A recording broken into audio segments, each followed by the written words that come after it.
right? All right. So without further ado, Gordon, take it away. Okay, great. Well, hi everybody, and thanks to those of you who've turned on your cameras because I get to see faces. It's a little disconcerting to speak to a monitor with no faces. Sometimes I don't know. It's like being in an auditorium speaking to a room that you can't see. So um, this and this will be conversational mode, and if you want to ask questions or add to the discussion anyway, hopefully I'll be able to see you. Raise your hands or whatever, and or just wave at me. What I want to talk about here today is first period construction. That's Ipswich, the town I live in, is known for having the most first period houses anywhere in the world. And we should really make that clear. It's first period architecture of the English settlements, and so at least the most that you would find in New England, where the English settled. Um, and I've been fortunate to be able to visit a lot of them. I do a little research from time to time in people's houses. I've been in most of the houses here in Ipswich. So we're going to start screen sharing and get this going. You guys can see this okay? Yes. Excellent. So what we're looking at here in this picture is a house that's in Ipswich. It's called the Payne House. It's owned by the trustees of reservations. It was built in 1694. It's a really well preserved example of a salt box, New England salt box. It looks out at the salt marsh. It was a salt marsh farm. It's one of the two houses in Ipswich that are open to the public. The trustees don't open it up very often. The other one is the Whipple House, which is in downtown Ipswich, and is owned by the Ipswich Museum. So you'll see that house later on in this presentation. So my research and basically everything that I know about first period houses really comes from this guy, Abbott Lowell Cummings. Um, and he wrote this book, the First Period Houses in Massachusetts Bay, 1625 to 1725, and that's the period of time that we're talking about. What happened about 1725 is that the Georgian style of architecture, which was already very popular in England, uh, was beginning to be adopted a lot here in America. And the early colonial first period features, the houses without plaster, for example, those nobody was building like that. So we're fortunate to have been able to see so many. I think that probably it's really hard to say how many there are. Cummings was very conservative about how many. He thought maybe no more than 200. Some estimates are that there's perhaps 1,500 first period houses. But that that how I should say that 1,500 houses that people say are first period, and that's one of the biggest difficulties. What you see right here is a map of our first period houses here in downtown Ipswich. We claim to have 59. Uh, you have to take that with a grain of salt. There are some are very obviously first period houses. Some you have to dig around a little bit to find the few boards or the room that still has those features buried somewhere in the house. What I like to do, as a member of the historical commission, as is when we find a house that has a date, say 1650, but was really built as you see it 1750, we use a hyphenated date, and that makes it a little more clear. The people who settled this area, eastern Massachusetts, came from actually East Anglia, and different parts of East Anglia had different architectural traditions. The area around Ipswich, England, Cambridge, Salisbury, the southeast corner, that was much more advanced. their land system had changed. There was not so much use of common land, whereas when you look up towards Yorkshire in northern England, um, they were still building houses in a somewhat different way. So sometimes we can um, sort of identify the builder or confirm the builder and when we know where they're from. This house, the Fairbanks house in Dedham, is the oldest known first period house in Massachusetts, and the builder of that house uh, Mr. Fairbanks came from Yorkshire. So there are some architectural features about that house which are different than the houses that we see around Essex County, around Ipswich and Essex, Raleigh, etc. Um, this particular feature here, you see, this is the an actual wind brace inside the roof of the Fairbanks house. Uh, First period houses in New England, and actually, to be honest, a Georgian house, colonial houses going all the way up to about 1800 were often built with the master rafter, principal rafter, and purlin system. So the horizontal board you see is a purlin, and the smaller boards appear to be uh, uh, the smaller rafters, and not the common. They're the common rafters. Um, and notice that these wind braces, the two diagonals at the top, that they go into a slot. This is one of the most distinguishing things about first period architecture is how much work they went to actually do the mortises and tenons. And then there, right in front of you, see the peg that they put in. So when I was looking at a house in Ipswich that was being um, rebuilt, and we knew that part of the house was built in 1720. The left side of the house, this is called the Taverner Sparks house now. One of the first things I noticed when they gutted the house was this brace. I said, I've seen that somewhere. That's the same brace. That, of course, that one's in the roof. This was in the wall. But there you see the pegs as well. And when you see the same features, and sometimes they're from a very specific period of time, it helps me to identify houses here. This is the house. It's Taverner Sparks house. The left side is we was built about 1671, and we think that the right side was built about 1710. Uh, Interesting thing about that particular house is Ipswich did not have a courthouse at that time. And so in 1671, only the left side would have been there. But Mr. Sparks, who moved in with his wife Mary, John and Mary Sparks, opened the tavern, which eventually became a very large tavern. The right side might have been added as part of that or later, but there seems to have been a large addition or building in the back. We didn't have a courthouse. We held court at the taverns, at this particular tavern, and when the Salem witchcraft trials were ended, because the governor's wife, of course, had been pointed out as the witch, they still had to process people. Instead of take them to Ipswich, the final trial was brought to, instead of being in Salem, of course, the final trial was brought to Ipswich, and we let them all go. So this is Ipswich had always been opposed to the witchcraft trials, and we had the fortune to be the town who ended the whole thing. This is from inside the Taverner Sparks house, so it was renovated as I mentioned. These beams, so they don't really, to me, look particularly like first period houses, but they don't this particular beam that's holding up the floor joist may have been a replacement. It was very much rougher looking when I first saw it, but after the renovation, they did a really nice job of polishing things up and beveling them, etc. You can see the construction with the girts, and the next called the summer beam that carries the weight of the rafters. Um, then this house here is also in Ipswich. It's called the Wainwright Treadwell House. So 1726, and remember that I mentioned the first period of architecture. Generally, it stops about 1725.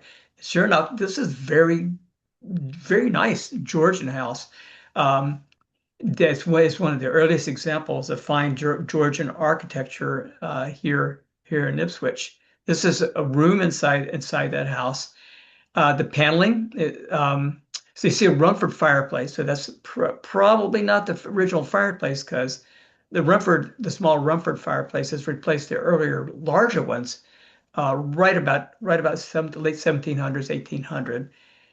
And then the paneling, and I always need a little help with this, but to me that looks like Georgian paneling. It's really quite large, and it surprised me when I began looking into houses that Federal era paneling tends to be a little less large. It's a little more refined, but smaller. But the Rumford fireplace suggests to me that this paneling probably dates to right around 1800, as well as the doors. So here's a fireplace in the back of that house. And I noticed, remember I said this is the Wainwright Treadwell house. So there was a house owned by Nathaniel Treadwell, which was there. And and what appears to have happened here is that when the Wainwright house was built, they built it in front and kept the Treadwell house or part of it as a rear addition. So this chimney has all the features of a very early chimney. The mortar is sand and clay. You notice that that you have the two different fire brick ovens in there, which is unusual. There's also behind that ash pot. There's another little place as well. Sometime in the 1700s, at least by 1800, but I've read as early even as 1725 or 1750, those bake ovens were brought into the front walls rather than being in the back of the fireplace because many of an early settler's wife was burned or died from cooking and having to reach around the fires and having her dress caught on fire. So this is a very similar fireplace to some I've seen in other large houses. There's a house in Newburyport owned by the historic Stark New England, and they never know how to pronounce it. I think it's Ilsley Sweat House or Sweet House. It has an almost identical fireplace. But interestingly, fireplaces tended to actually get larger up to about 1725, and then they more efficiency, fireplaces got smaller. It wasn't unusual for them to cut 20 or 25 cords of wood to keep them going to these winters. And I wish I had some of that for 2 days from now when we get that really cold weather. This is in the basement. This is a reused summer beam. Remember, the summer beam is that large timber that supports the floor joist. And something is really unusual. When I saw this, my eyes just lit up because if you see how there are these mortises there. They're not being used. Because they're reusing this beam.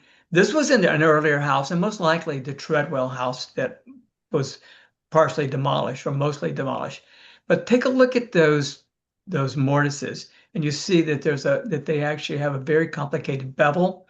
And where have I seen that before? When I saw it, I knew I'd seen it somewhere. It was in the Fairbanks house, that the oldest house in Massachusetts. So you look how like the kind of carpentry that went into this. In the 1600s they were doing this in England, and rather than just butting the floor joist into a rectangular slot, they were actually making this tongue and then pinning it through. That was that kind of architecture, that particular joint disappeared for the most part before 1700. Cummings didn't, he'd only seen one example, two examples. One was this one, and then there was a house that was torn down. The beam was still there in Essex, Massachusetts. Now we know of a third right here in Ipswich. So this is what that joinery looks like. Now this is a barn on Mineral Street in Ipswich, and we had no idea how old this barn was until we realized that the house that's in front of it had been moved and was actually about a 1700s house. So to make a corner post. And by the way, I've been a carpenter for 50, 60 years. I use a nail gun and a power saw, and we just butt things together, or we might throw some metal in there, some braces. Everything they did here were mortises and tenons, and joints were so complicated because several different members had to come together. So where are we seeing that kind of joinery? We go back to the Fairbanks house and look at the artistry actually of these early joints. They brought this post-medieval construction, the kind of carpentry where the houses were being built after the medieval period. They brought it here to New England and used that same form. And we see that as in the earliest houses, the joinery became usually less complicated and less refined as the decades went on. So here we have how did they put these joints together? These were like Paul Bunyan out in the wilderness. These were master craftsmen. That was one of the trades they really needed to bring with them. It wasn't usually the owner of the house who had that trade set, but he may have the money, but they needed these skilled workmen. And they built these houses, I guess, on the ground. They laid out all the pieces of wood, they cut them, and they milled them, they made the joints, the mortises and the tenons, the pegs. They marked them with these Roman numerals, as you see here. And that meant they all had to go together just like Tinker Toys when you were a little kid, and you had these pre-made pieces that fit together. And can you imagine they had to bring the community together? The men of the community would come and have a barn raising or a house raising. And I can imagine how upset those guys would be if that joint didn't fit right off. And some guy says, "Oh, I'm sorry, I missed that. You guys just hold that up for about an hour while I fix that joint." Hopefully that didn't happen too often. And the joints then, a peg was put through, it's called a tree nail or a treadle, and you can see that. And it's interesting how many of those still, they have a little point on the end, and how many of those you still find up in attics that have never been hacked off, or even sometimes inside of houses. This is a well-known first period house. It's in Saugus. It's called the Boardman House. I think it's about 1680. And well, you see the very prominent overhang, which I'm going to talk about a little bit earlier. It has some unusual features. The roof has a little dip up in the front, and in the back you can see where a salt box was added. It has a very steep roof. Salt box, people ask me oftentimes, why do they call it a salt box? It's a shed. It's a shed that was added on, at least in the 1600s, and it became so popular that the New England salt box they were built with the shed extension already added to them as part of the original construction from about say 1700 on into maybe even past 1750. That chimney, which looks so ornate, that was also common in post-medieval England, and then we don't see so many of those these days. This house was restored back in the early 20th century. By the way, don't forget if you have any questions or anything, let me know. This is the Hart House in Ipswich. Uh, it's a restaurant. It's a very good restaurant. My wife and I love that. We always ask to have dinner in the keeper's room, which is the oldest room, and that's actually where we had our guests for our wedding reception. We couldn't have any guests that were 6 feet, 6.5 feet tall because the beams in there are right around six feet high. When you go inside, this is what the Hart House looks like, except this caveat. Back around 1920 or so, the Metropolitan Museum had an exact replica that they constructed of this room, which is called the keeper's room, the downstairs room, and they decided they wanted the original. And so the owner of the Hart House swapped rooms with them. They disassembled the room that was at the Metropolitan, brought those members. They were first period pieces that had been salvaged from houses, and they disassembled these two, this room and the room above it. And this is the one at the Metropolitan. The other one is at the Whittier Museum. But if you go to the Hart House, it will look just like this. Of course, not the same furniture because it's a restaurant now. All the timbers are original from other houses that were disassembled. So then it's the question, is this a 1640 house? And in fact, it's not really a 1640 house.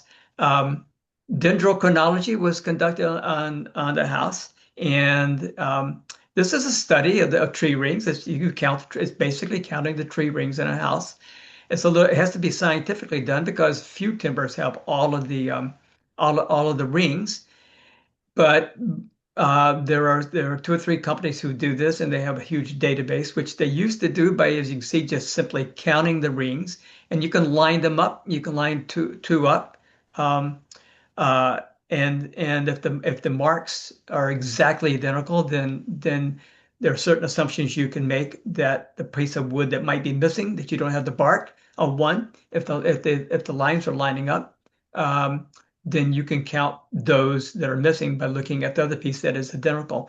So dendrochronology, unfortunately, says the Hart House was built about 1672 and built by probably Thomas Hart Jr. or his brother Samuel Hart. Nice thing about Ipswich, I do lead a lot of genealogy tours here, not because I'm a genealogy freak, but because so many people come to Ipswich and want to see where their ancestors lived. Oftentimes, I can show them the actual house where they lived, and even more so, I could take them to the graveyard. So here lies the body of Mr. Thomas Hart, who died in March. I can't read that. 1673. And so a person can come to Ipswich, uh, not only see their ancestor's house and see where their ancestor was buried, but they can actually have dinner in their ancestor's house, and that's a real treat for a lot of people. Here's a house that's in Beverly, Mass, and um, called the Balch House. This picture comes from right after the right side was renovated when new siding was put on, and that's why it looks different. I think there was a primer, and then they colored it gray. Uh, a lot of houses are stained gray or brown, or dark brown, and of course it makes it look old. But that's of course no proof that a house is old. It's just something a lot of people like to do. I want to show you next is try to make a little visual image of this house, the right and the left hand sides. This sketch was done, I think, way back in the early 20th century when the house was renovated, and there was a time when a lot of houses were being saved. Um, William Sumner Appleton kind of led this, and it was an organization called SPNEA, the Society for Preservation of New England Antiquities, that was formed, and which is now called, fortunately, Historic New England. So this study was done of the evolution of the Balch House in Beverly that we just took a look at. So that picture on the left, the little tiny little house that says A Original, that's that orangey looking place on the right. And then you can see that the left side, the second from the left side was added. And a little extension was added on to the original right side as well, a tiny little extension there. Then, around 1700, people began closing in the various parts of these houses that had been added onto, and there was sort of this.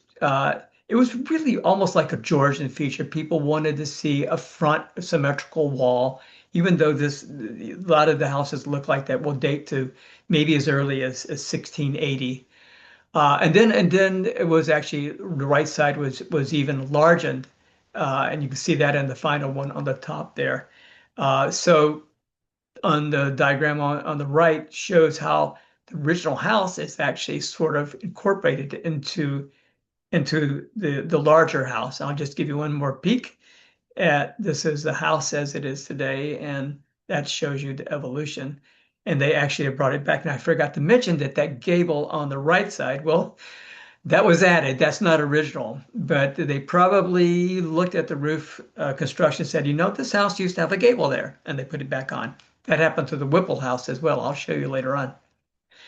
So here's a house in Ipswich that shows you how the house grew. Take a look at that roof line, the very distinctive line there where it looks like the house actually probably the right side began to pitch down after they expanded the house.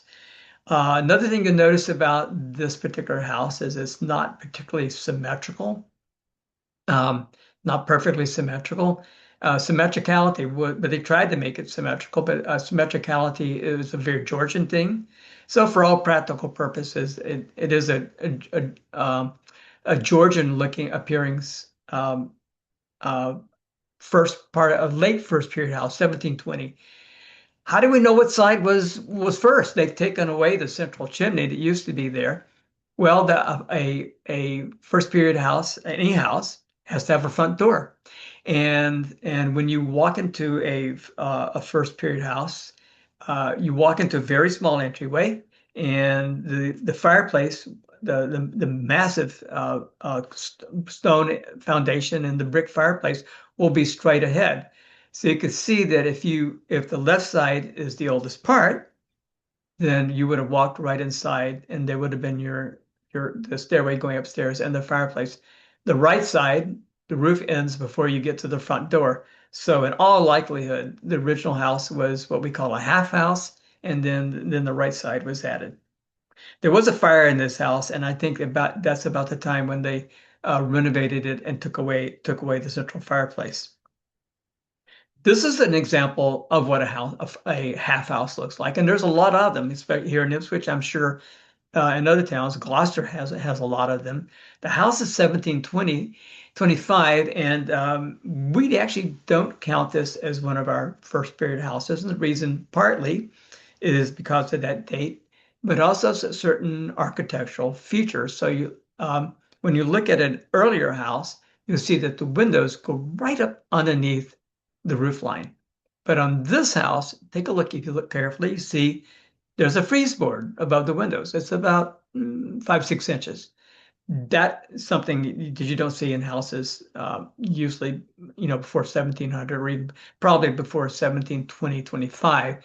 So, and inside also, we don't see the chamfered summer beams, etc. Over on the left, you can see there's a little addition. They're very small. A lot of houses, especially the half houses in this town, have them. It's called the Beverly Jog. I think probably with somebody in Beverly first noticed these things. They don't see them anywhere else in New England. But this house actually has one on both sides, and they were originally what we might call a fire escape. They were a way to go to the second floor without having to go in the front door. And you can imagine why. I mean, families lived together for generations. They would inherit, uh, 2 or 3 of the children might inherit parts of the house, and then their children might. So you'd have 2 or 3 generations living in the house. And I can just imagine uh, maybe the widow's living downstairs. She said, "Don't walk through my house with your muddy feet." So they would add these Beverly jogs onto the houses. Here's a really awesome first period house in Ipswich. It's called the Matthew Perkins House. It's built about 1701, and it is on East Street, just a very short distance from where North Main Street intersects East and High Streets. And what I should mention is that Ipswich is on the Old Bay Road. The road that was decreed to go from Boston all the way up to Portsmouth, Newbury and Portsmouth. And that decree was in, I think, right around 1640. And so one of the things you really needed on the Bay Road was taverns, inns. People needed a place to stay.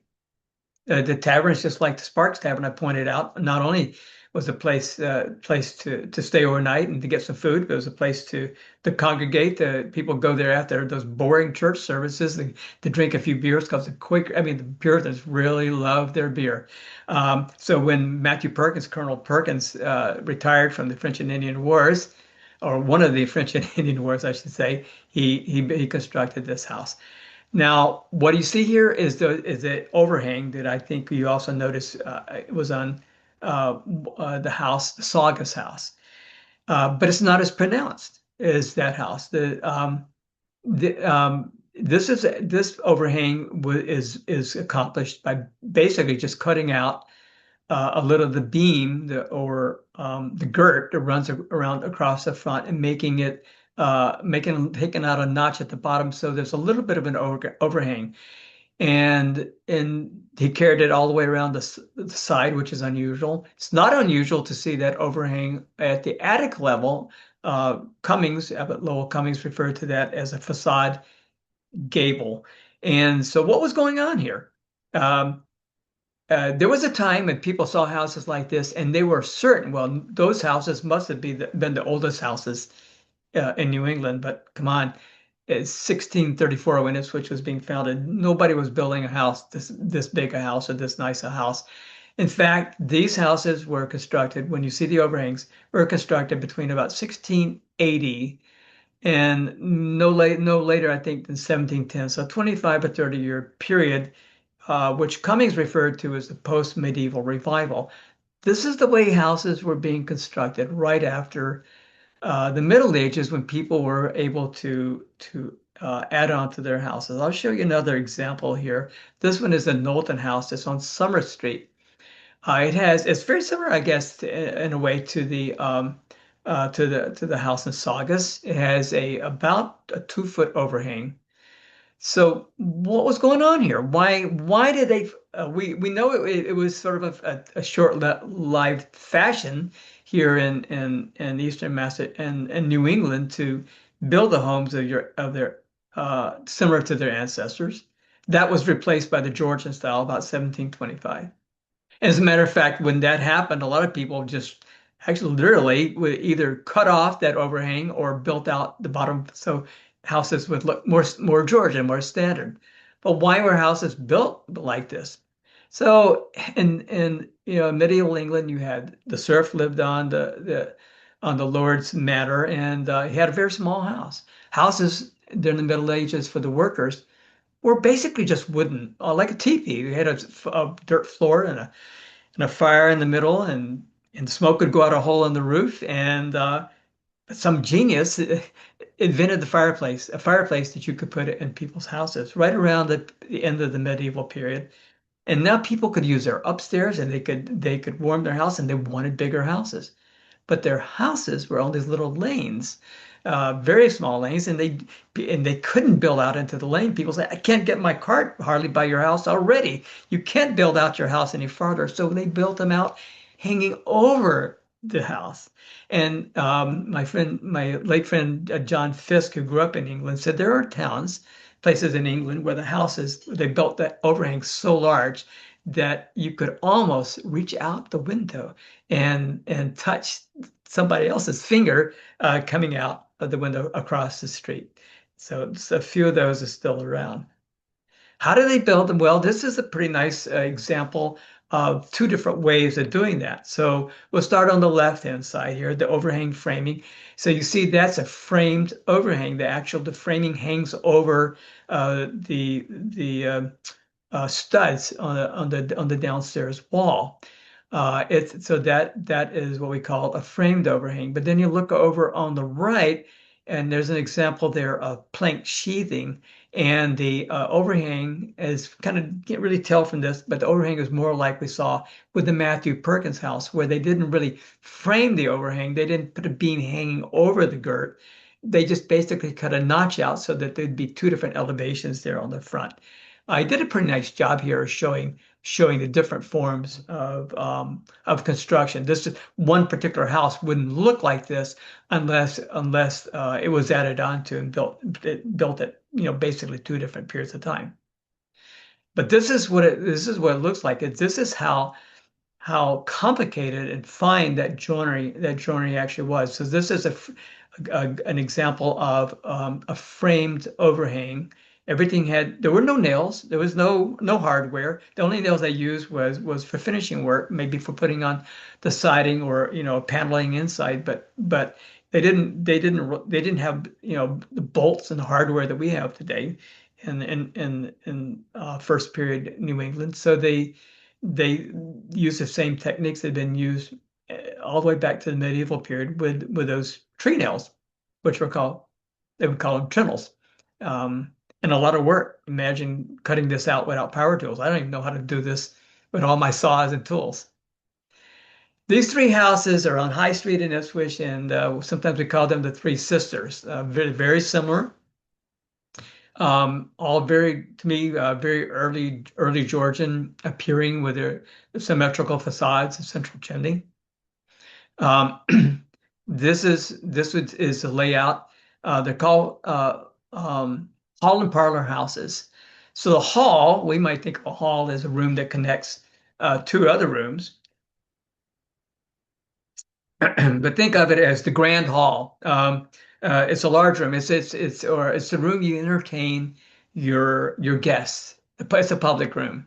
You walk in, you can see there in the entranceway, that little entranceway there is called, they would call that the porch. It was inside, but it was the porch. And those stairways are inevitably winder stairways going up in these early houses.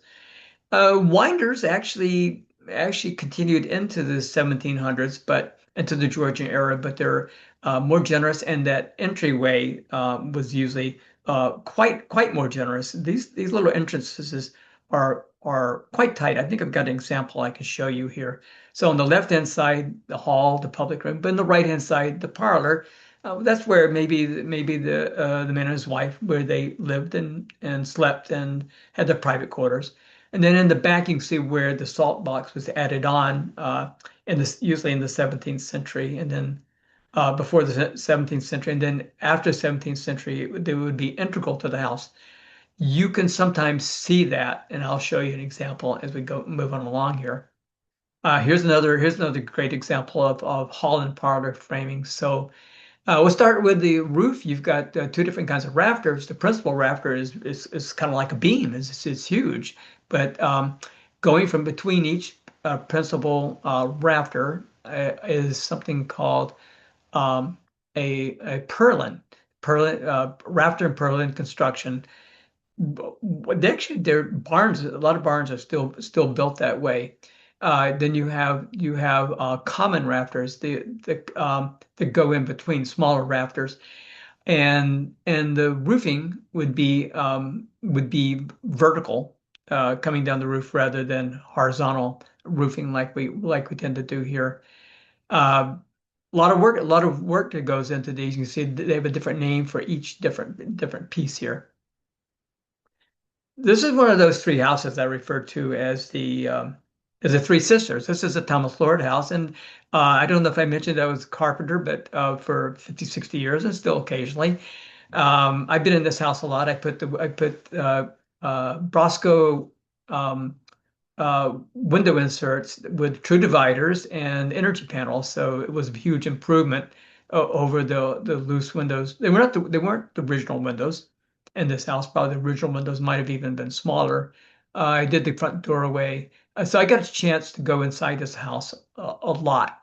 It has a sign on it that says 1658. That's difficult. 1658 is really early. I don't think that, 1634 when the town was founded, I don't think that 24 years later they're building houses like this. The left side has a foundation and a basement, and the right side does not. That's not uncommon, but if I had to guess, I would say that the left side was constructed first. Although this house was greatly restored, and it's so much had been hidden by Victorianization, etc. It's a wonderful restoration inside, and they uncovered the beams.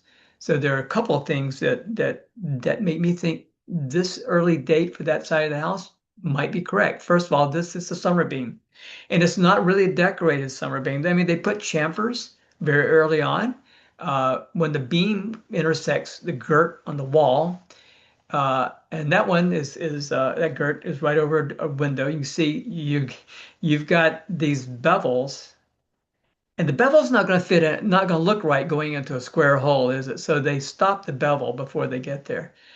Uh, in the earliest houses, we believe that the bevels were pretty crude like this, that they were large, that nobody was trying to make a decorated a feature there. As you got into 1680s up to about 1700, they became quite, they would, if the wealthy people would hire craftsmen to make nice quarter rounds, etc.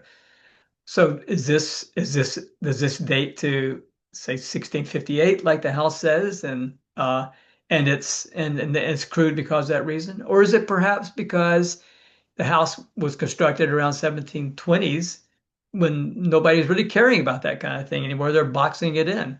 We don't know. I mean, I bet there's a lot of features. The one thing that really convinces me on this house is a monstrous fireplace. It is about uh, 5 feet tall and about 7 feet wide. And the bricks in it are handmade early bricks. That's I'll show you another house that's very much like that. And that's this house, the Edward Brown house. It's only a couple doors down. It has a date, I think it's 1650. I am convinced that this might be the second oldest house in Massachusetts. The right-hand side, probably a room over, the two rooms, the room, one room and the room above it, which would have been how most houses were constructed. The upstairs has plaster. The beams are the beams have been boxed over, but the downstairs they've been uncovered. When you go in the attic of that house, you see, remember that I was talking about the rafters. So on the left hand side, you see the original rafters, and then when they added the salt box on, they took the purlins out and they put a new rafter up, and they must have reused the purlins, uh, and so that's what you're seeing there. Or maybe they're newer because they do look sawn, don't they? Whereas this rafter here, right in front of us on the left-hand side, that's a the rafter. It's been planed. It was certainly not sawn. Look right there in the bottom left-hand corner, and you can see the chimney stack, and that's what I'm gonna take you to next. This house has gone through three steps. As you saw, it had a left-hand side, and that left-hand side, the chimney for the left-hand side is that very rather narrow chimney, part of the chimneys on the right. You can see the straight line going down, that was added on. Over on the left-hand side, this massive chimney, that's the fireplace chimney for the salt box in the back, which was added on, as we just saw with the rafters. Those bricks are representative of bricks that were being made in the early 1700s. Even though the Massachusetts had ordered that all bricks be a standard size, each town sort of had their own brick makers, and we were at that in the early 1700s. Had reduced the thickness of bricks. Those are not as thick as about 2¼ inch ones that you see in the more modern fireplace piece on the right.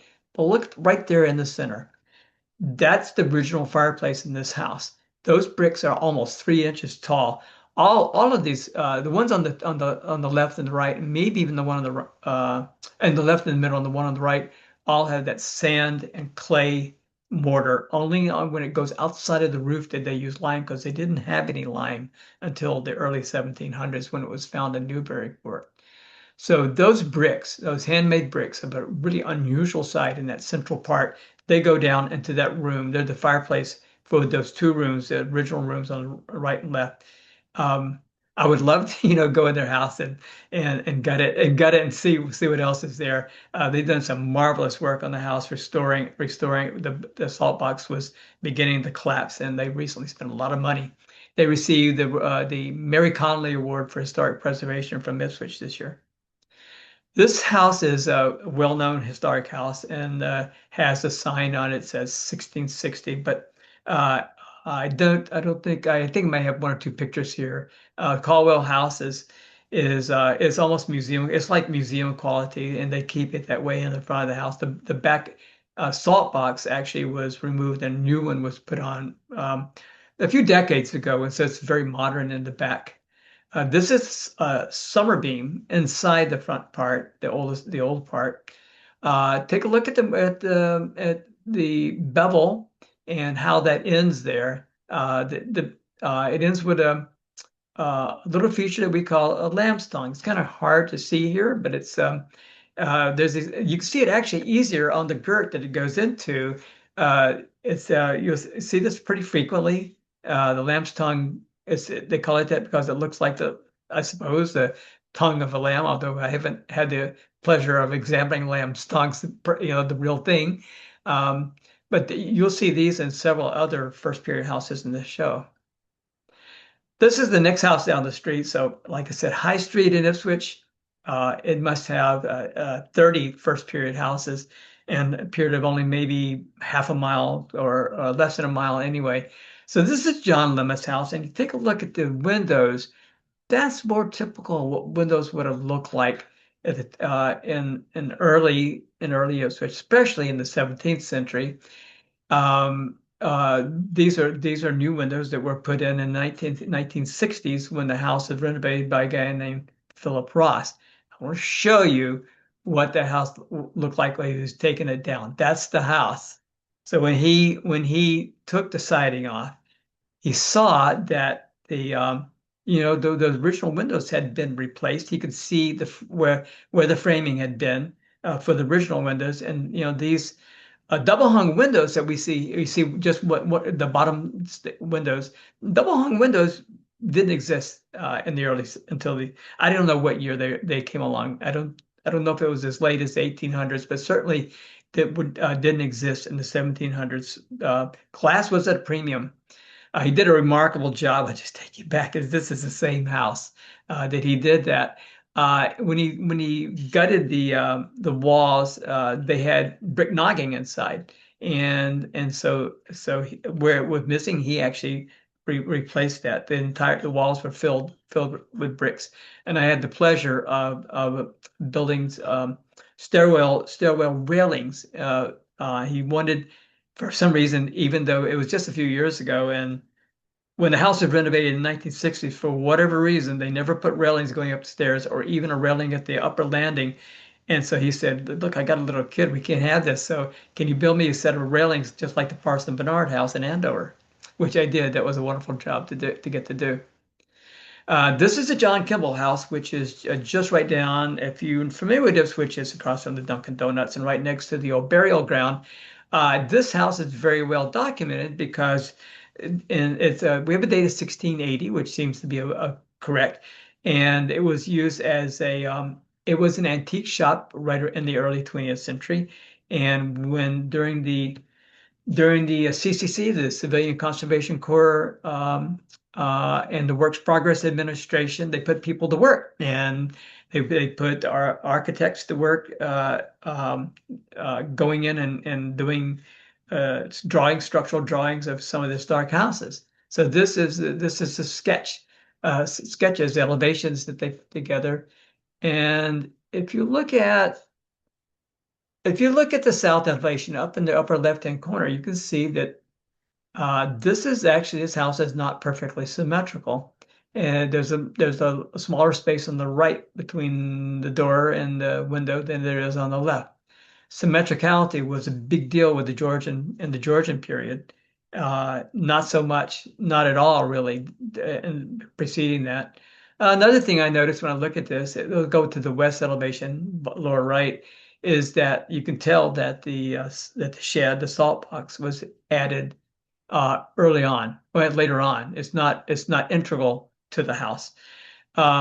Notice also, I just want you to notice that these houses are usually around 20 feet deep. The rooms are about that 20 to 22 feet deep at the most. That was, I suppose, the length of the wood that they could basically handle.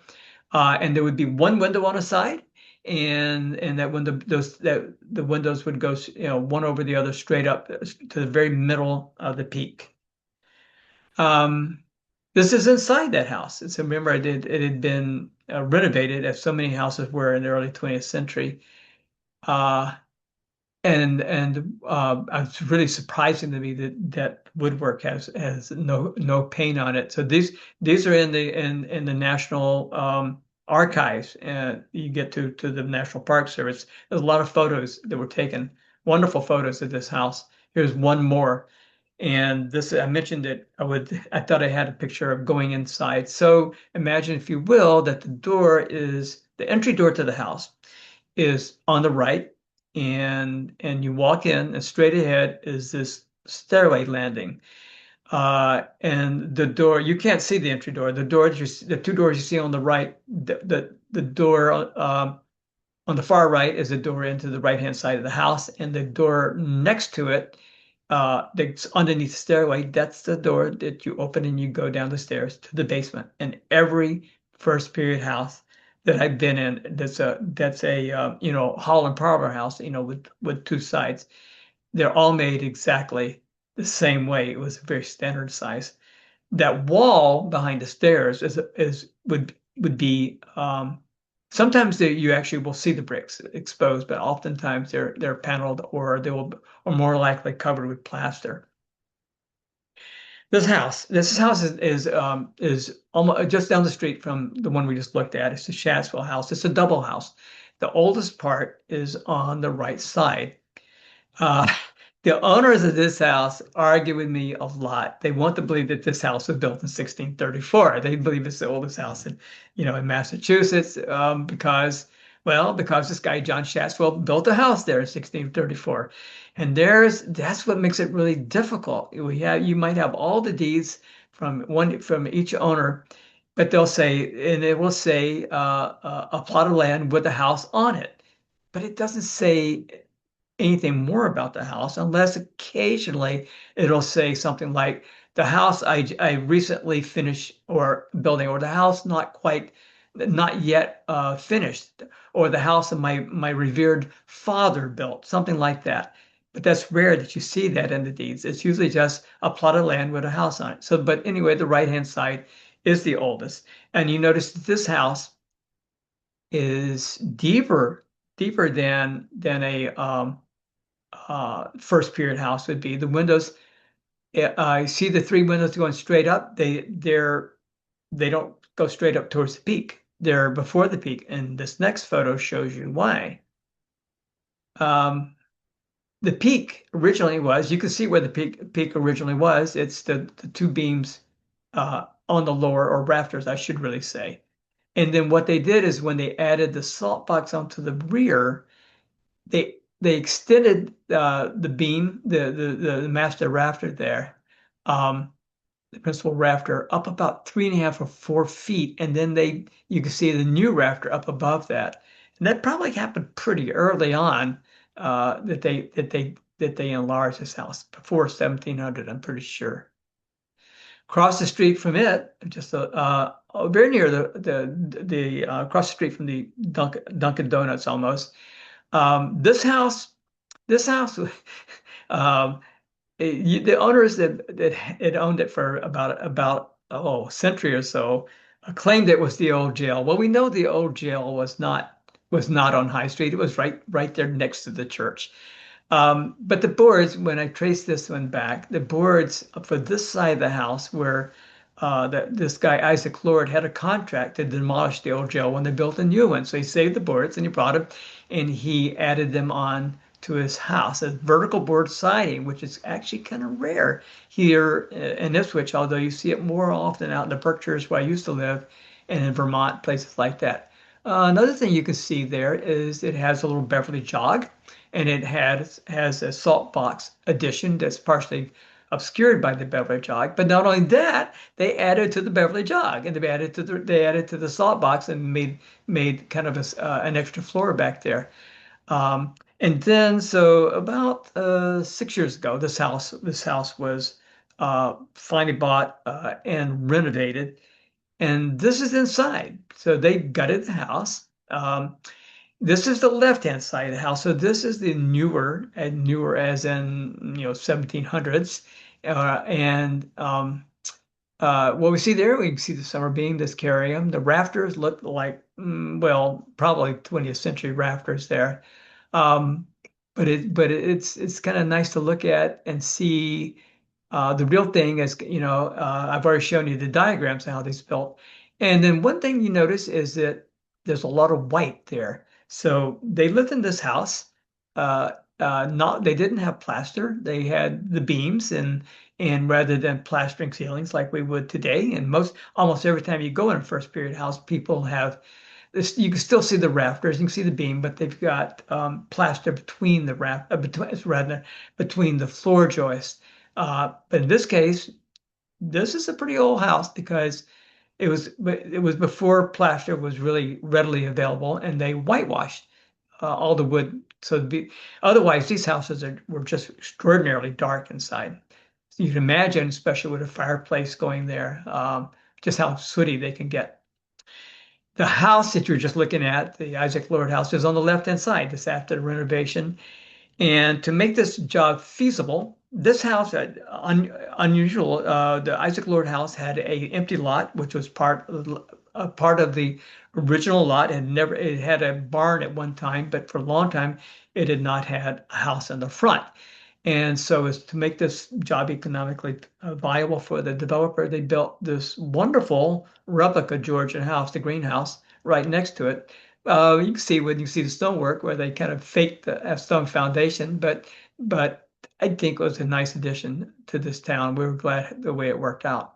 I was taking on down to the south side of Ipswich, down the south Main Street. So this place was called the Ross Tavern, and it was a wreck. In the 1930s, it was taken down. Um, and partially restored. So I want you to take a look. The right-hand side, imagine you're way over on the right and you're looking at that side wall. That's actually the front of the house. Now, this house had already been moved once. It used to be on Market Street, and then it was moved across the bridge. Then they added on that part in the back, and they added on. It was an old tavern. It was an inn right there on the Bay Road, and you also see that it had overhangs. First of all, you can see the facade gable, the little overhang there.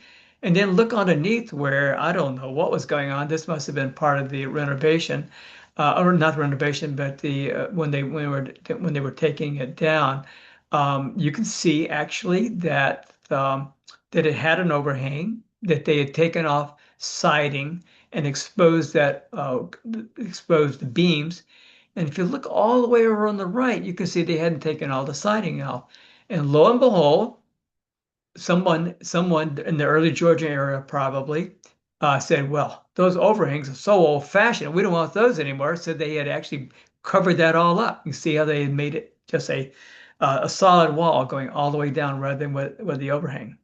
Here's what they did. Mr. Wendell moved it to Strawberry Hill to their estate there and take a little visual photograph of this. And this is what they did with it. They actually combined it with another house called the Collins House.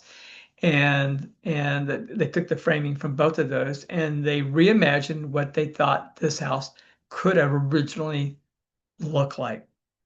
It's very nice. It's hard for me to imagine that. I'm going to show you now an even more extreme example.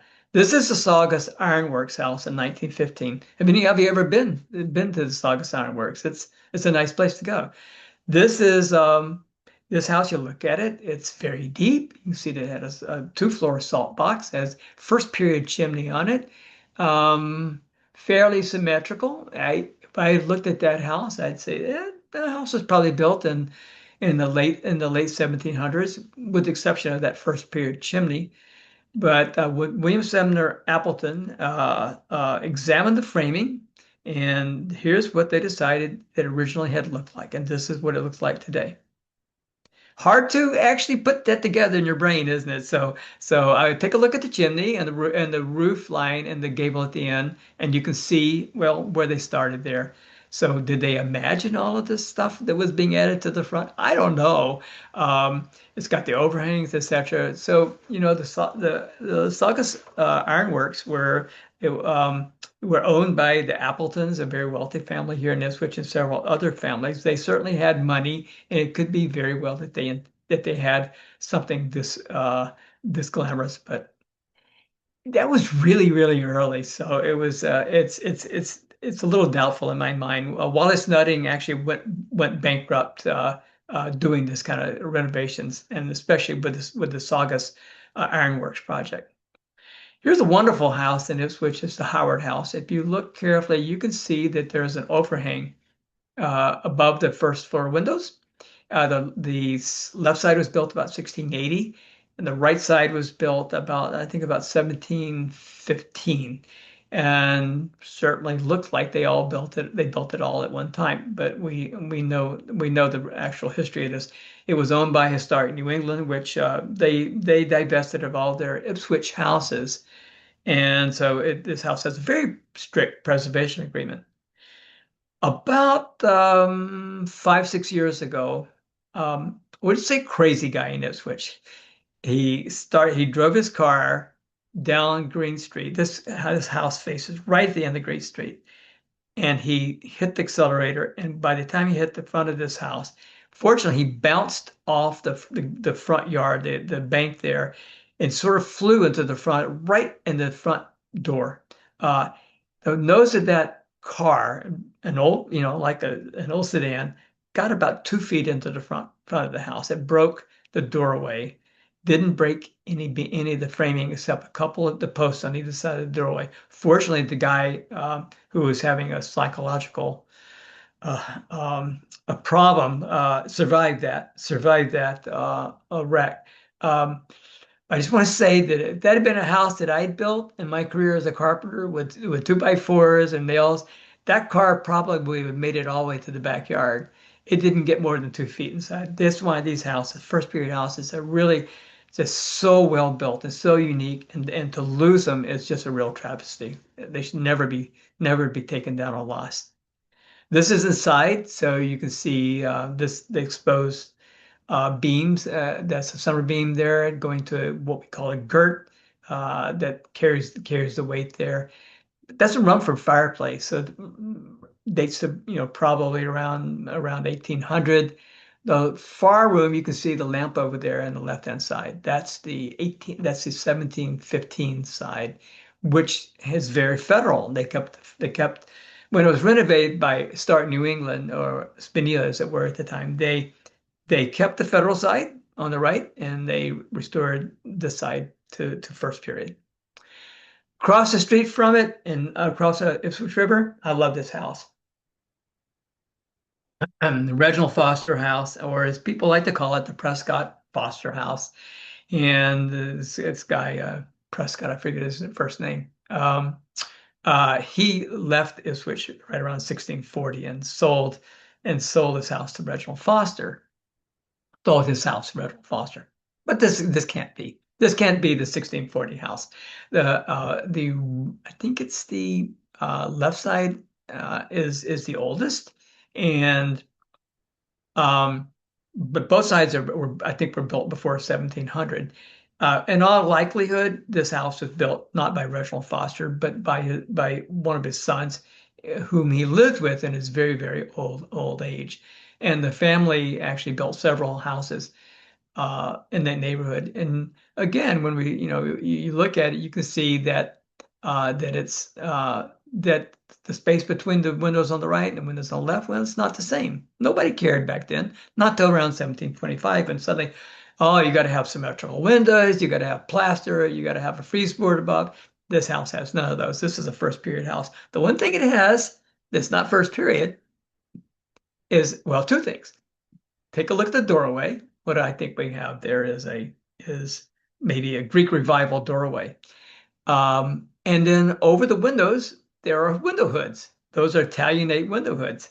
And so, I asked this, I said, well, why did you keep those Italianate window hoods on a first period house? Because Italianate, that's, mid 1800s. And so, that's part of the history of this house. They've been on there a long time, and it just was, we don't feel like that we want to take part of the history of this house away. So there they are, still on the house today. This is inside that house, and that's a really good example of a fine lamb's tongue and a quarter round bevel going right into the girder above the fireplace in the Reginald Foster house. You can see that's a hand plane quarter round and in oak, which is tough wood to work with. This house is in Topsfield. It's called the Parson Capon House. I encourage you to get a chance to go inside of it. They open it up pretty often. It's the Topsfield Historical Society owns it. The downstairs room is pretty low ceiling. I'm 5'6", and I almost have to duck when I go underneath this. And this is the unusual things. I talked about the summer beams and all the pictures you've seen of downstairs houses. The summer beam goes uh, longitudinally, in other words, from the fireplace to the end wall. They go they're in the same orientation as the length of the house. But in this house, the Capon house, downstairs, the summer beams are they go from the back wall to the front and they overhang. So to see it's got that overhang, and it makes a whole lot of sense that they had that overhang hang over the front wall, and then you built that overhanging wall starting on top of that. So it has a little unusual construction for this particular area. Um, and then in the back, you can just barely see it down the left. The fireplace is plastered and is rounded. So another unusual feature in that house. Okay, so I've talked about the Whipple House. It's the best known first period house in Ipswich. It is built about 1677, although of course until maybe until maybe 30, 40 years ago, everybody said, oh, it was built in 1640 or 1634. But indeed, you can see the right-hand end of it has the facade gable and an overhang at that end. But what had happened here? This house, if you're familiar with Ipswich, it was right next to the train tracks almost in downtown, and that area of town had become the mill workers, where the mill workers lived. We had a huge hosiery business here, and it was worker housing. It was tenement housing, and the Ipswich Historical Society right around 1890s 1890 recognized this as a first period house that had not been remodeled, had not been kept up, and so it's you could still see its original framing. So they bought it. They actually tore down a Georgian house right next to it so people could see it, and they renovated the house. But there's a little elitism going on here, and they moved the house away from that. Sorry, they moved it away from that part of town. They thought all those Greek and Polish poorer workers. Well, that's just not the side of town that all of our visitors want to come see. So they actually took it up, moved it all the way down Market Street. And by the way, a lot of these buildings that you see there, this is about 1923, I think, still there. They took the chimney off. You can see the chimney's gone. I think they took the fireplaces out as well. They took it over. They took it over the choke bridge, and here's where it sits today, down at the South Green. Uh, these you may have noticed that it didn't have those gables. They did the same thing, that we saw earlier on, is the gables were added on because when they were working on the roof and putting a new roof on, way back, I think, in the 1940s or 50s, they said, "Hey, look, here's the framing for a gable," and so they put the gables back on.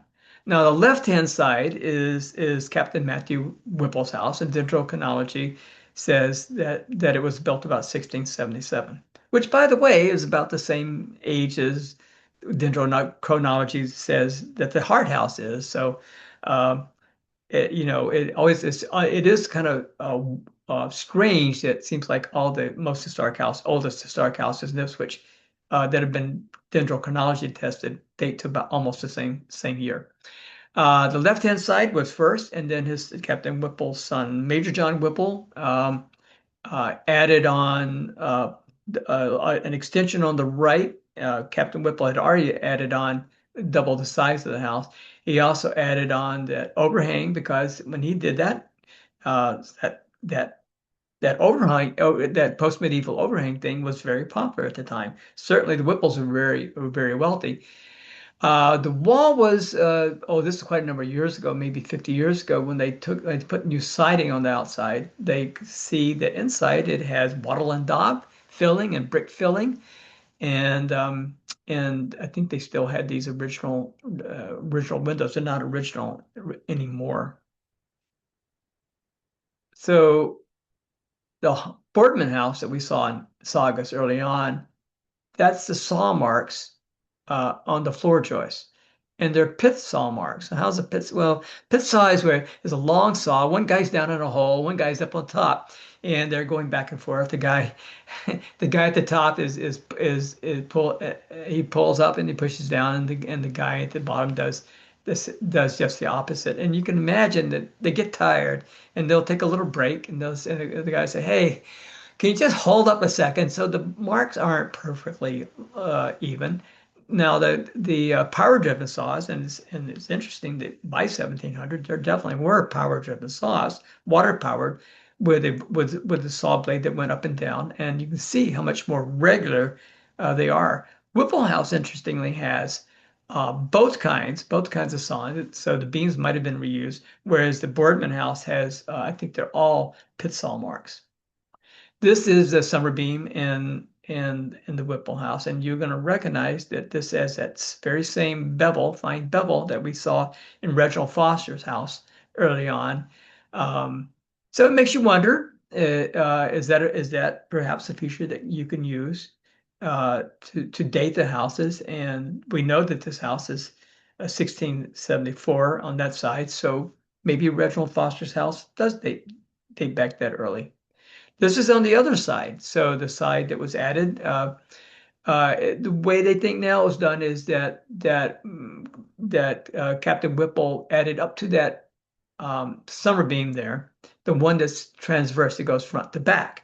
And by the way, I forgot to mention that although usually they go longitudinally from end to end, downstairs on the second floor, they always go front to back, and that helps tie the walls together and prevent, well, snow load from collapsing a roof.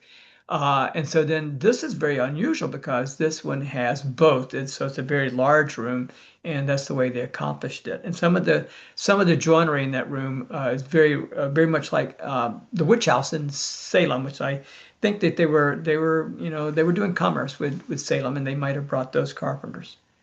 This is a side view of the Whipple house. You can see with the little with the facade gable and going straight down. That's how deep the house originally was. Major Whipple, I think, added on the back wing there. I guess we call that a salt box of sorts. And then the little sheds, a couple of little sheds were added on later on. And just to be clear, the second floor of the rear of the house was the slave quarters. And that was not such an unusual thing. You might think you're looking at the same house in reverse, but this is the Clafkin Richards house, which is a historic house at the Wyndham Museum. And we have a date of 1662. I think that's the left side, and 1690 is makes a lot of sense. It's that post-medieval overhang type of, and this is actually when you go to the museum and you walk in, you're actually looking at the back of the house. This is the end of the house, and you can see the front as well. A lot of similarity on the exterior with the Whipple house. And both houses have this rounded fireplace. I've seen those in Newburyport. The Thomas Lord house that we looked at, it has a date of 1658. It has the rounded fireplace, and it has its original bricks in that one as well. Uh, this was the front. This would have been the front doors, and so it's attached to the museum. So the neat thing is, you go to the Wyndham Museum. If you've ever been there, you can just walk right into this house. It's connected to the museum. The other cool thing that the Wyndham Museum has is the best collection of model trains I've ever seen. So take your grandkids, your kids, your grandkids to the Wyndham Museum to see the trains, and then you get to go see this house as well. That's a really nice a stairway for a first period house. You know, it's got some Jacobean type of banisters there, etc. So well preserved, but something very unusual it has is these serpentine braces. I've never seen anything like that before in any house that I've looked at in Ipswich. Uh, there, you know, houses have braces, but why they went through the trouble to make them look serpentine, I don't know. But they're pretty cool, aren't they? Uh, you're gonna you're gonna think this is repetitious, but there again, we have that quarter round with the lamb's tongue and here in the Claflin Richards house. Corner posts. So the corner posts, when you see those corner posts, they tell you something. They tell you that right above it was the roof line. And this one is actually a sawn corner post, but they call them gun stocks because you can see it's sort of the shape of a rifle. But I also call them shouldered posts, which I think is probably a little more accurate and descriptive of what they actually do. And so why would they do that? And that's because, well, you've got a beam in the front, you've got a girt there above it, and what you can see is that there's also a rafter coming down up above. There's a lot of joinery that has to go in that spot there. You need more wood when you've got so many huge pieces of wood coming together. And this is kind of an unusual one. I saw this very same shape in the Sparks Tavern that we looked at earlier on. A lot of times they just taper more uniformly from the bottom up to the top. And in those particular cases, it's usually a tree that they were able to, you've got basically got the bottom of the tree as the part that's flared out at the top, you know, the trunk part. And they use that. So we're moving on up to Haverhill now, getting closer to the end of our presentation. And this is called the First Period House, 1724, Richard Hazen House. I've never been there. It's very odd to me that a house that looks this wonderful and magnificent. Well, it's got, you know, it's got two chimneys. It's got a freeze board over the windows. It's brick. I mean, we don't have any brick first period houses here in Ipswich, but they have a date of 1724, and I'm not here to judge on that. And for one thing, there is this wonderful room. This is a very old picture of the room from a long time ago, probably right in the early 1900s. So it does certainly look quite old on the inside. And then there's another brick house in Haverhill. It's called the Dustin Garrison House, and this one is also said to be a first period house, 1700. So there are different architectural standards. There were different levels of wealth, different carpenters' abilities. Settlers came from different parts of England and built differently. And it's all for me, it's always a learning experience. I know Ipswich first period houses so well, as you saw, there's a lot of similarity in each one of those houses. But all you have to do is go, you know, a couple dozen miles up the road, and you can see a very different kind of first period construction. And the Whittier homestead, we have a date of 1688 on that house. Um, you know, this is when you look at the house, this is not what a first period house looks like. But there are first period elements in it. Claire and I were just chatting a little bit before we opened up. So there are probably in that house a couple of rooms, maybe four rooms that were the original house. It was probably expanded in the back, and what you see now is a very different house from what it originally would have looked like. It's what we call a New England large house. Instead of having just the two windows going straight up, like you might see right there on the right on the end, that might have been the center of the original house. I don't know. I haven't been in it. I'm speculating now. Um, but it became very popular to build houses twice as deep and to make them more symmetrical. So it's a wonderful house, and I hope I get a chance to go visit the Whittier house sometime soon. Now that I've become a little familiar with it. This is my website. It's historicipswich.net, and the page that I pasted here is Homes of the Early Inhabitants of Ipswich. I think I have about 600 houses that I've studied in Ipswich or just copied and pasted. And of course, only about, we say 58 of those have first period elements in them. But there's a lot of Georgian houses. Georgian houses are wonderful. And we have, we have Victorian houses and we have the Federal era and the Greek revivals and the Italianates, and it's a wonderful town. And all these towns in New England are just so wonderful places to see the different kinds of architecture, all of which be appreciated. So I hope you get a chance to visit my site. And it's pretty popular. It's grown to gets about 1,000 views a day. I have another site called the Start Massachusetts .org, which you can get to from this site, which has houses from the MACRA site, the Massachusetts Historical Commission's site, and pictures, more modern pictures, but with the same information that they have on their site. So I'll just leave you with my QR from that page, and whip out your phones, take a picture of that. And any questions, I'd be happy to chat.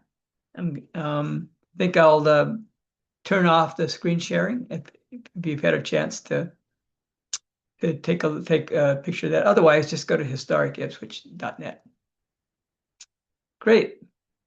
Any questions? Anything you want to say? Um, yeah. Sure, Adele. I have a question about white, the color white in the houses. Like, were the houses originally just looking wood, and then they decided to whitewash them, and then later they decided to put lime, or I guess lime is whitewash, and then maybe later they plastered them, or when did the white come about, and what was the Are you talking material? about on the outside or the The inside? inside. Inside. So Mm, that's a good question because that's one of the characteristics of a first period house is it didn't have plaster. My understanding it wasn't until maybe sometime in the really early 1700s that lime was discovered in Newbury and they were able to start doing it. It was an expensive process. Before that, if they wanted plaster, they actually ground up seashells. And for the chimneys, they would use clay and sand down below, but that would not work above the chimney line. So the houses they paneled, and the Whipple house has some of the original paneling. The walls were wood. They got very dark, and you can imagine how dark they would get with those big open fireplaces. So that was one of the real attractions of Georgian architecture, not only the balanced facade, etc., the deeper houses, but to have light inside your house, to have plaster walls, and so I think that might have been all those things kind of came together around 1725, and we see the end of that rather abrupt end to first period construction, moving on to Georgian. So in 1700, do you think it would have been plain wood, or would they have whitewashed it maybe with seashells, or?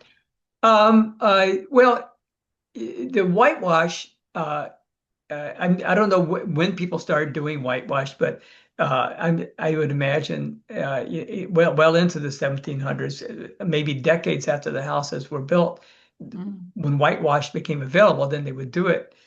mhm, But I don't know if whitewash. That's a good question. I don't know if it was available in say 1650 or 1670. mhm. Um, but it must have been really, really dark inside those houses with those small windows as well. Yeah. Yeah. Okay. Thank you. Sure. Thank you for asking. All Gordon, righty. Yeah. Gordon. Yeah. Hi, Jimmy. Hey, how are you? Good. Do you ever talk about basements? You know, the old basements of the time, masonry, wood, uh, dirt, dirt Well, cellar, all yeah, that. I like that question because I haven't really thought about when I do go into basements a lot but I'm usually looking at the beams and see if there's any original woodwork. A lot of times I'll see like in one of the Wainwright Treadwell house we saw that there was a reused summer beam that was similar to the Fairbanks house, but as far as the stonework, it's just really amazing how many hundreds of pounds those stones must have weighed, and how these people, without the benefit of modern machinery, built those foundations. But have you been in some of them and made some observations? Yeah, well, I'm a volunteer at the Whittier Birthplace, and we're looking at the basement more now. But the original side that you saw, the 1688 side, there's giant granite blocks Yeah, that granite. are that foundation. And I think they're granite. They're just giant blocks. Hmm. And then the other side of the house that was built more like 1700 has more of fieldstone and other stones. But I was always Yeah. curious about those giant stones. I mean, they're shaped like squares and they fit together Oh, and wow. they're amazing. So You should this is come the oldest visit. part of the house, Yeah, yeah. and it makes me wonder. I've never seen shaped stones in the basements of first period house. I'm wondering if maybe, I mean, that house has been there for so many years. Maybe the foundation was rebuilt, even though it's underneath the oldest part. Yeah, good questions. Yeah, It'd be great to have you come visit. I would love to. And you're gonna be there? If you're coming, I'll be there. I'll look And for Jimmy. Linda, who's also Linda Kudelis, I saw her name. She's on our board as well. I'm sure there's a few more Okay. people on. Yeah, yeah. And Kaylee, our Uh, director, is on maternity, but she'll be back in the spring. okay. So Great. I love her, and you've been all through it, so you know what kind of things I'm looking for. Okay, Linda. Hi, I'll be there. you're there. Yes. You work at the Whittier? No, no, I'm on the board. You're on the board, Board of Trustees. Yep. and you've been all through the house too. Oh, oh, absolutely. So I'm curious because I haven't yet. Oh, Claire and you I were talking must. about a little bit. Where's the oldest part of this house? What have you seen in the first period parts?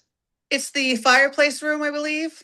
Yeah. And Yes. heading back, there's a bed. Go ahead, Claire. Sorry. Sorry. So there's like the kitchen, main kitchen area is the oldest, and then what we call the mother's room, which is right on the side. And it was actually there's a rock in the way and they couldn't get the rock out. So they just built over the rock. So Oh, there's a few steps to get up to the room. oh, So is that the room you call it the mother? Is it the same thing as the birthing room? um I think the nickname came from like that like almost like a sick room, like that's where the mother would go to tend to, like, a child or Okay. Yeah. like someone who is sick. Yeah. But you can see Yeah. the rock under the bed. Under the bed. Yeah, I can see the Oh, rock. cool. They just put the bed over the rock. They put the bed over the rock. It's very cool. All right, now I really got to go to see it. Not this weekend though. This weekend's gonna be crazy. Just let us know ahead of time. We'll have somebody there. All right. Oh, are you always open? No, no, only by appointment lately. So because Okay. How about right. during the just summer? Oh, our prime season is really like May through October.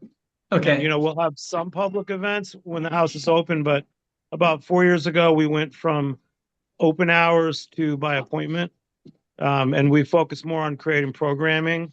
Yeah. And so we've got a lot of things going on, including we have a young winemaker planting 2 acres of regenerative uh, grapes because we have about 68 acres, and All right.